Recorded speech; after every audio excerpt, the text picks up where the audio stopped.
Hello everyone, I'm Dr. Duy Phan. In this video, I'm going to demonstrate how to use arrays in Java.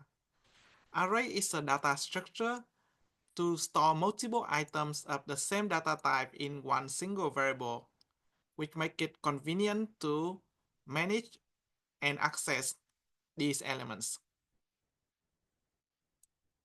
In the first example, I'm declaring an array of the string elements or items.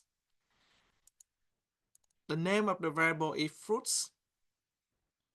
The data type of each element or item is string, and this is the notation to indicate that fruits is an array. You can use the curly brackets and the comma separated items to list the number of items and their values for the fruit variable. So in this case, the fruit arrays have 3 elements.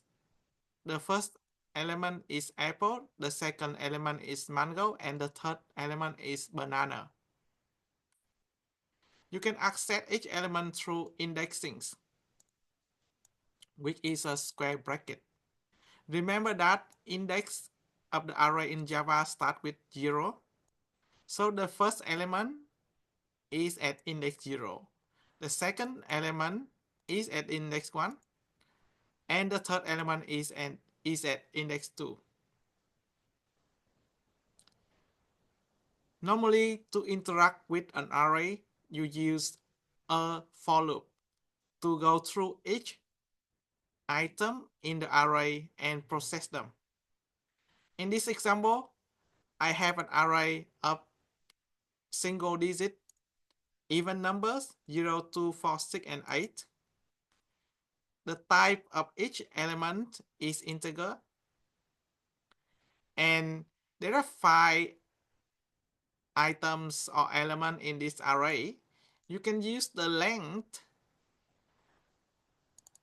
variable to access the value of how many items does the array have.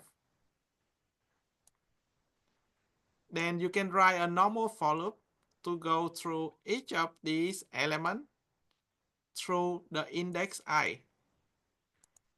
That's it for today's video. Thank you very much for watching. See you in the next one. Goodbye.